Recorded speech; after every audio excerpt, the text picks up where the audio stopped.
Facilities that make this program possible are provided by the City of Highland Park.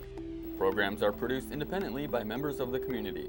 The City of Highland Park is not affiliated with the following program or the producers of public access programming and is not responsible for the content. The following program does not reflect the opinions of the City of Highland Park.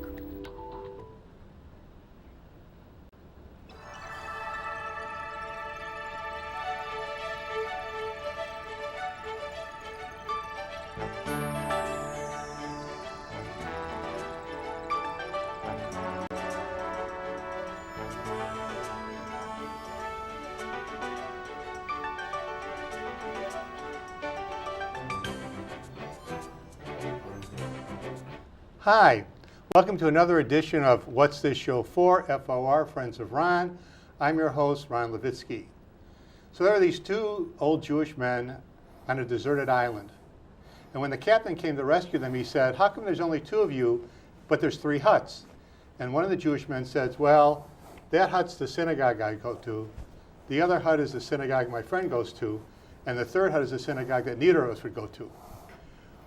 That's kind of the story of, I think, a lot of religious groups where people get divided and divided and divided. So it's refreshing when you have an organization that tries to bring people together.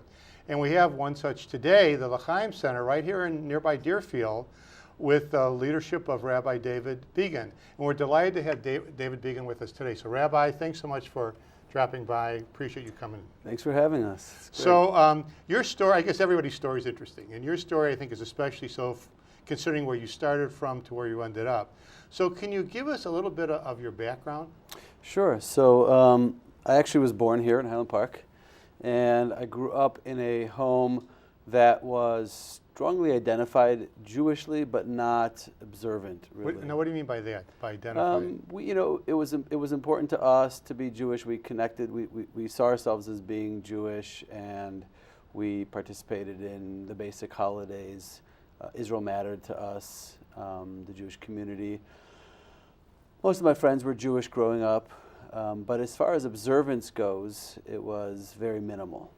So we didn't observe kosher in the house. We didn't observe the Sabbath. In fact, I didn't really even know what Shabbat was, or even many of the holidays, except for the big ones, which we all kind of dreaded when we were kids. That changed eventually, many years later, after college. You went to college? Yes, I went to University of Wisconsin in Madison. Okay, what did you major in? I majored in journalism and political science. Okay, and then did you work as a journalist? I did. So I pursued my dream of being a foreign correspondent, which lasted about a year, because I worked for the San Francisco Chronicle. It was during the war in Yugoslavia, and I was stationed in Serbia, and I was covering the war, and I was living the dream, as they say. And then an old friend of mine, who's now my wife, contacted me and told me that she was traveling in Israel, and she suggested that I come check it out.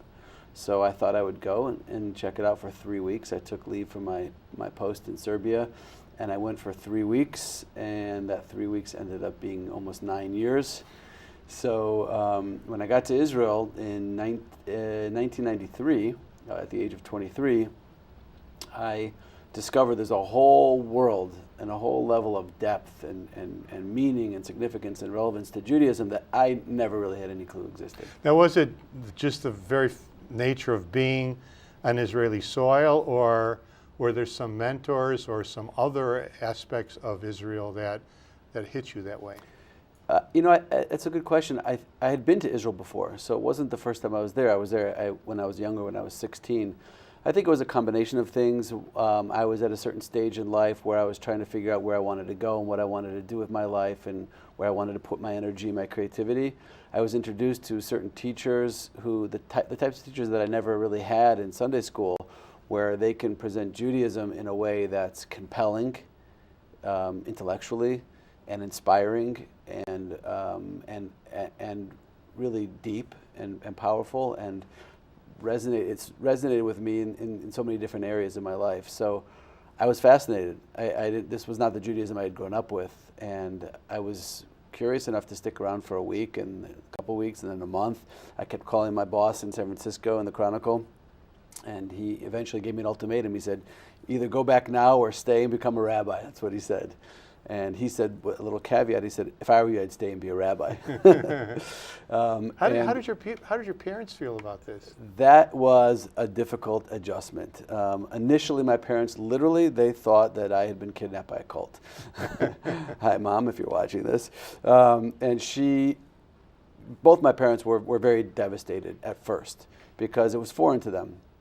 And as I was becoming more orthodox, I guess you could say at that point, it became scary for them. They thought they were going to lose me. So they came out to see what was going on. They got on a plane, they traveled to Israel, and they saw quickly that there was no cult, there were no bars on the windows, there was no, Kool-Aid or anything. And they saw that I was just learning about something that was really, I was connecting to very deeply. And then at what point did you decide to become a rabbi? Not right away. A couple of years I studied there. It was a challenge for me to I didn't remember how to read the letters of the Hebrew alphabet, Aleph Beis. So I started literally at zero, and my goal initially was to be able to open up the Talmud, which is written in ancient Aramaic, and the commentaries on the sides were all written in Hebrew, and to be able to study that and understand it.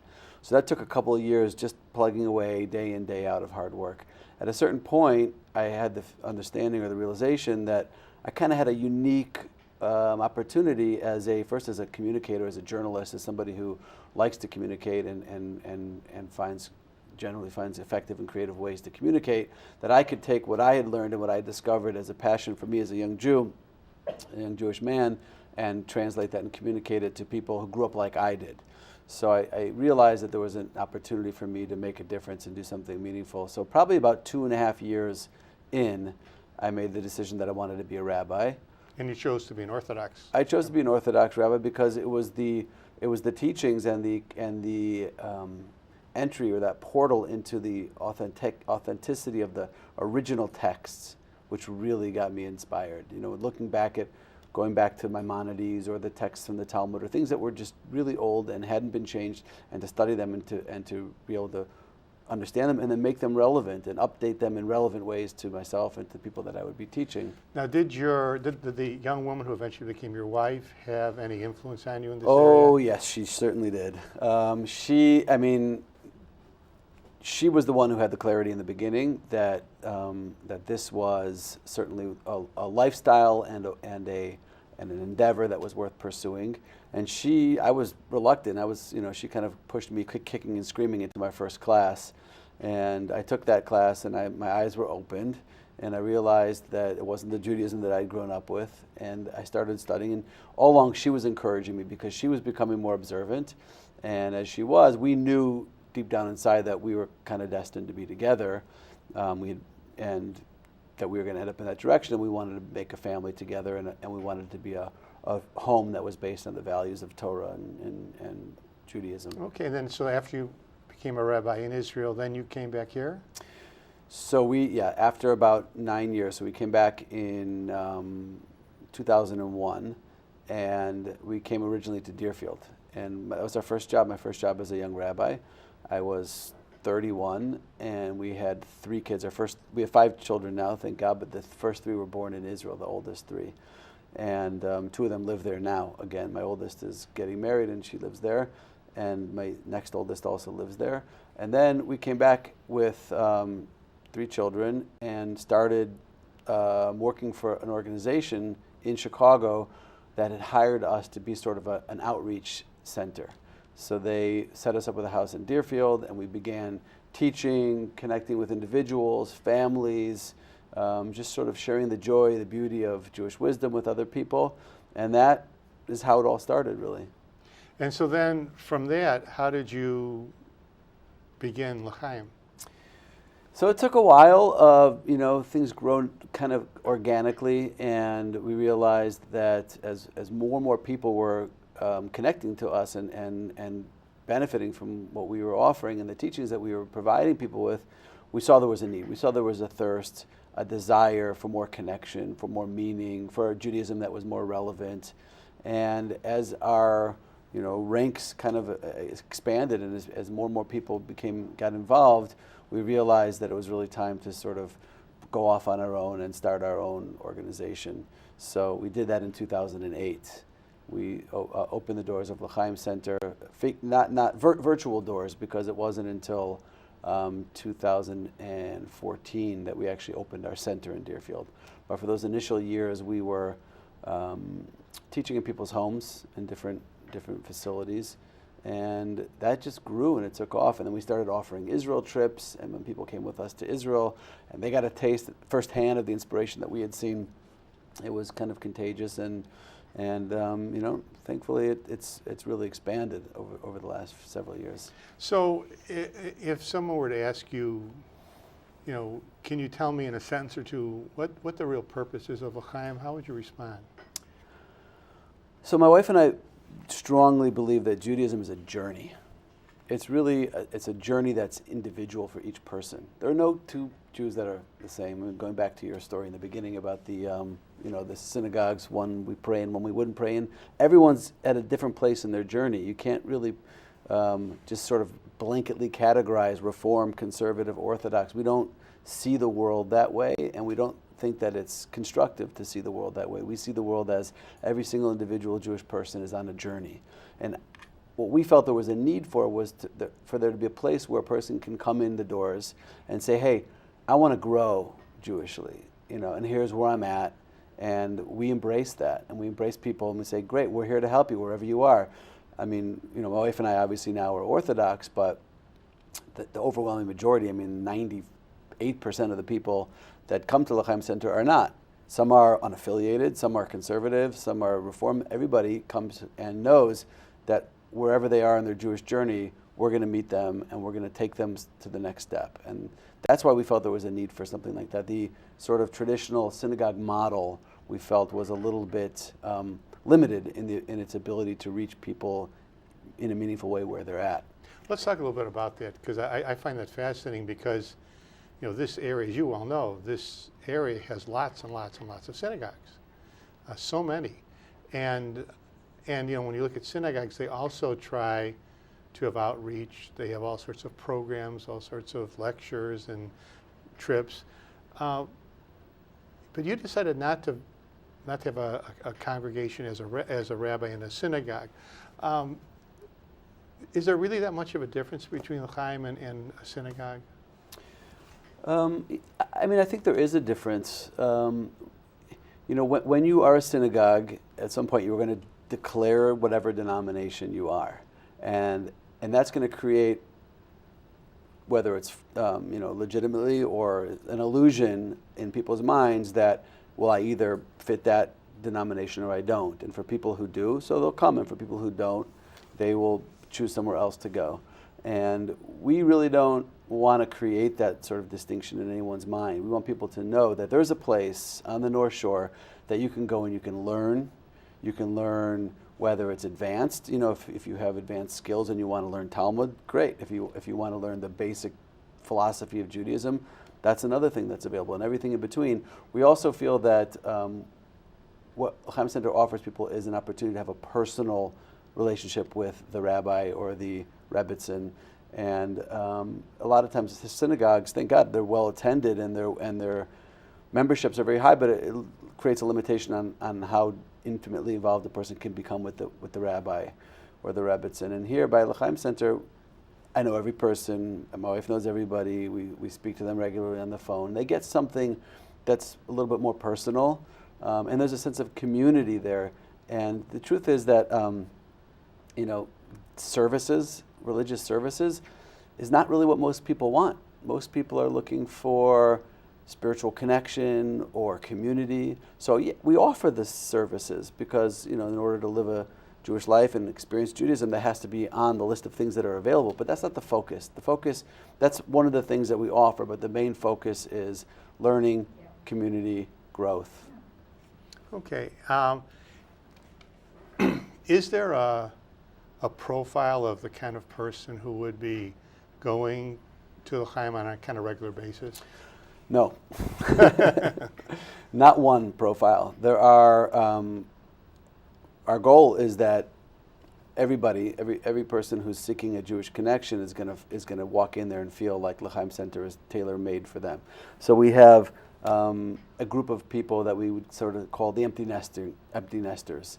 These are people that may be in their 60s or up, and they come because they have a sense of community. They come because they want to learn. They come because they have time and they're looking for interesting ways to fill that time. And then we have young families that are coming that are in their late 20s or 30s, and they might be coming because they want to figure out ways of bringing Jewish tradition or Jewish culture into their homes and offering something for their children. So there's really not one profile. We have some people that are fairly observant or quite observant. We have people that are experiencing Judaism or something Jewish for their very first time.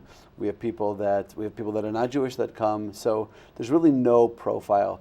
The only thing that I would say that sort of the common denominator that unites everybody there, or at least the people that come and come back, are they're growing. They're looking for a place where they can grow in a non-judgmental way, or a way that's not going to, look at them in a funny way because of where they happen to be or they're not. And that's the common theme. That's where people are, basically what's bringing people in the door. Okay. Let's speak briefly about the actual physical space of L'chaim. You invited me over there, and I was struck by, at least the main room is very comfortable and it looks kind of like a living room. Right. I imagine it's intentional. Yeah, that's exactly what we are going for, because we want, Judaism is really the true place where Judaism lives and thrives is in the home. It's not, in fact, that's one of the things I think that in the 20th and 21st century where things may have changed in a way that I feel maybe is not so positive, is that Judaism became institutionalized more into the synagogue. And really Judaism has always been traditionally experienced in the home. So L'chaim Center is a home. That's how it should look. We want people to come in and feel like, oh, this is my living room. We call the people that come there the L'chaim Center family. So we created it in a way where it's comfortable, it looks like a living room, and we just got a nice coffee bar in there. And that's the idea, that it's a really kind of casual, comfortable place. We have a classroom in there, and we have a room that's the sanctuary where we have our services. But most of what we do in that sort of living room setting, because we want that to feel. Is it kind of a drop-in? Are there specific hours? There's a calendar, and the calendar every month it's on the website, l'chaimcenter.org, and it will show you all of the things that are going on that month. So there is a schedule, but we also, one of the things that we like to offer people is one-on-one learning or one-on-one conversations. So we always tell people, hey, this is the schedule for the month. If you want to meet at a different time, my wife and I, we make ourselves available for that. So we do meet people one-on-one pretty frequently. But there is a schedule of regular classes that take place during the week, and then Shabbat programming, sometimes on the holidays also. Well, let's discuss some of the offerings at L'chaim. Let's start with some of the classes that you offer. Okay, so the oldest class, meaning in terms of duration, is the class that I have on Tuesday nights. That class actually began in 2001, right when we came back from Israel. So we're it's hard to believe, but in our 17th year. Of course, there's some people that have been there actually from the very beginning and continue to come for the last 17 years. And then there's always new people that come in.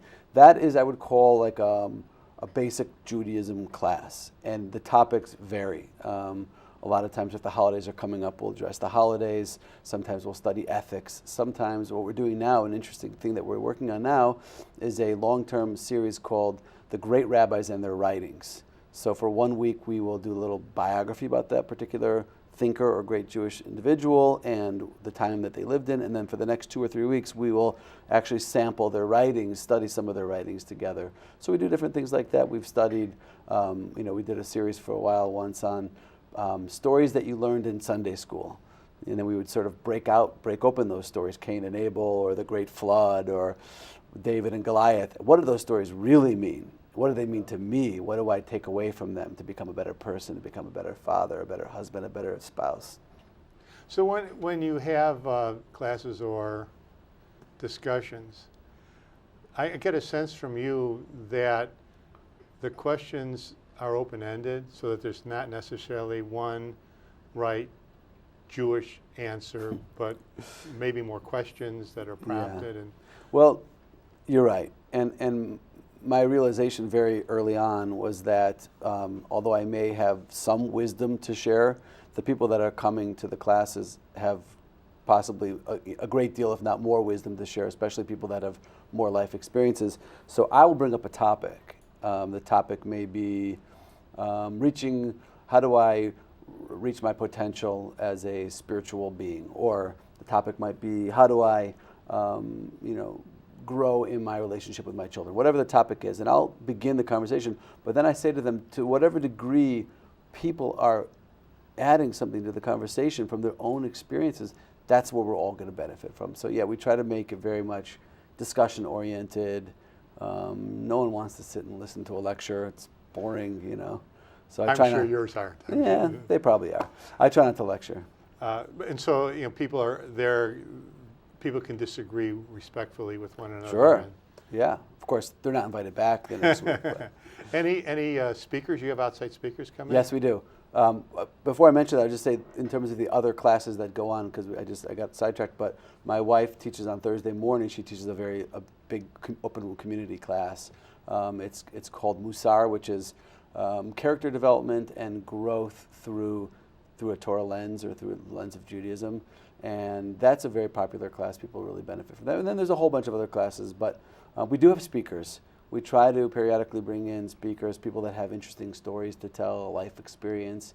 2 weeks ago for Israel Independence Day, we brought in a fantastic speaker from New York. Her name is Chloe Valdery, and she is a young, really smart, brilliant woman who's not Jewish, and she is an Israel advocate, and she shared with us her experiences going to different campuses and sort of getting involved in that dialogue and discussion on campus. So we try to bring in people that have a new perspective and something to share whenever we have an opportunity.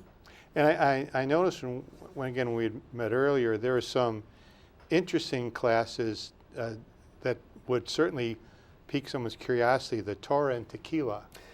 Yes. That would seem to be, I didn't even know, is tequila kosher? Yes, as long as you don't eat the worm. Okay. Torah and tequila, that's actually one of the most, I wouldn't say popular, because it's a limited class. We specifically target it to an age group and a gender, which is men, married guys, basically, 35 to 50. But it's been going on for a long time. And what we do there, that's Wednesday nights, we get together at the center, we have some sushi, we have some drinks. It's usually scotch and bourbon, but tequila just sounded better, Torah and tequila.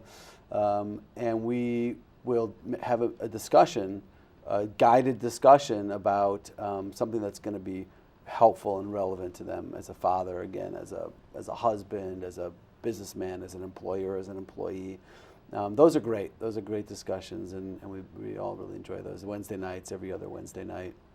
And another class that struck me interesting was the one that your wife teaches for mothers and daughters who are going to be bat mitzvah. Yes, that's an amazing program. It's an interesting idea. So tell us about that. It was my wife's idea. It's a really brilliant idea because it's called Dorot, which means generations. And there was a realization. She used to do a program for bat mitzvah girls the year leading up to their bat mitzvah.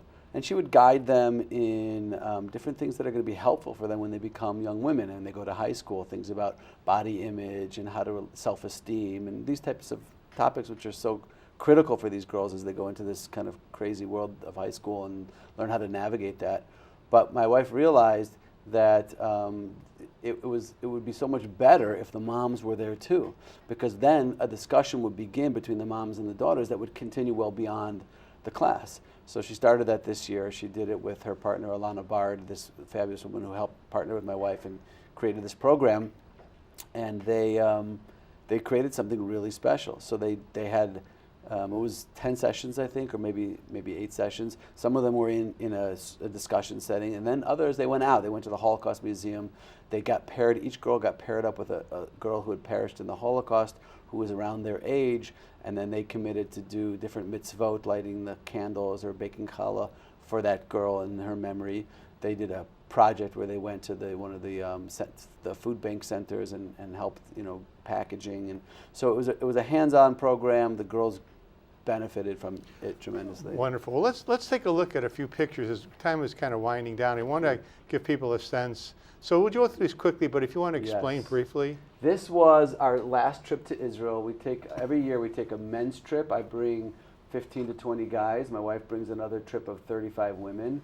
This fellow in the Cubs shirt and the tallis was having his bar mitzvah on the top of Masada. He's a wonderful guy. His name is Rob Ray, and he had never had a bar mitzvah. So we were able to go to the top of Masada and celebrate that bar mitzvah with him. It was unforgettable. Wonderful. Next slide, please. This is my wife's trip. The woman in the baseball hat is Laura Martyr. She works with us. She is one of the educators at L'Chaim Center, and she's with our friend Cindy Donnenberg there, and they're sitting on a step in the ancient city of Safed or Tzfat, and obviously laughing about something or connecting about something. These trips are really meaningful and powerful for everybody. Okay, next, please. Oh yes, this is a woman who went on my wife's trip, and she was having her first experience at the Western Wall, and a photographer caught that on film, and it's a very moving experience when you go to Israel at all. But you go there, and if you go there for the first time, and you go there to the Western Wall, it's something that hits people very deeply. Next, please. That guy is my father, and he is smiling because on that day we got our first Torah scroll. And we had a party that was unforgettable. You can see there's a klezmer band in the back. We had a chuppah, a canopy, and we all had opportunity to take the Torah and to dance with it. It was just a beautiful celebration. And since then, we've had the fortune of having this Torah scroll that we read from together on Shabbat. Wonderful. Next slide, please. Oh, this is Elaine and her beautiful grandson, Avi. And this kind of highlights the fact that L'Chaim Center is a multi-generational place. So a lot of couples come with their grandkids for Shabbat. Their kids may not come, but they may bring their grandchildren to celebrate Shabbat or to experience something beautiful about the holidays together. Great. Next, please. That is Avi again. He's very photogenic. So and actually that's my niece Nava, and they're celebrating at the Torah parade in the bounce house, because you got to make sure that everybody's happy. Sure. So you find something for everybody. Sure. Next, please. Oh, there's Avi again. And that's his grandfather, Brad. And Brad is one of my dear friends and oldest, not age-wise, but longest standing students. We learned together. And he's just a very, very special person in the L'Chaim Center. Wonderful. We have one more. I hope it's not Avi. Right. And this is from the Dorot program. One of the things that they do in the Dorot program is they bake challah together. The girls come together with their moms, and they bake challah. And this beautiful girl is baking challah maybe for her first time, and it was very exciting for all of them. So that was a special experience. Thank you, our wonderful director Larry, for bringing those up. What about mixed marriages? I would imagine that within the community there are lots. Do you have a lot of mixed couples coming in? We do. We have quite a few, and we always tell people that that's part of the journey. Like I said, everybody's on their journey, and we're not. Thank God, the environment at L'Chaim Center is so open in the sense that nobody's judged. Nobody is made to feel less than anybody else. And we embrace a couple, and we say, hey, if you're on a journey, if you're on a Jewish journey, we're your concierge. Let us help you figure out where you want to go and what the steps are to get there, and we'll help you figure it out. And politics, does it enter? And you can imagine with a bunch of guys sitting around drinking and talking, it's going to get to politics. It's inevitable that politics are going to come up, but I personally try to refrain from getting involved in political discussions at L'Chaim Center, because I think that really what we need to focus on are the things that unite us. Politics, by definition, especially in our very stormy political environment, separate and divide people, and there's no reason to focus on that. Let's focus on the things that we have in common. We all love our kids, and we want to be better parents. We all want to be a better spouse. We all want to find more meaning in our lives. There's so many important things that we can talk about that unite us. There's not even time to talk about those things, really. Yeah, that is for sure. So for people who want to come and participate, is there a fee per class or? So we usually have a suggested donation. First of all, we encourage everyone to come check it out. come and see. Come for however many times you want before you pay anything to see if you like it. If you do like it, Okay, we're out of time. Okay. But if you do like it, come by. If you do like it, come by. And we put up your website a number of great. times. Okay. So Rabbi Amazing. David Began of L'chaim Center in Deerfield, thank you so much for Thank joining you us. for having me. It Hope was you a all pleasure. enjoyed it as much as I did, and we'll see you next time for What's This Show For? FOR Friends of Ron. Thanks, Ron. Bye-bye.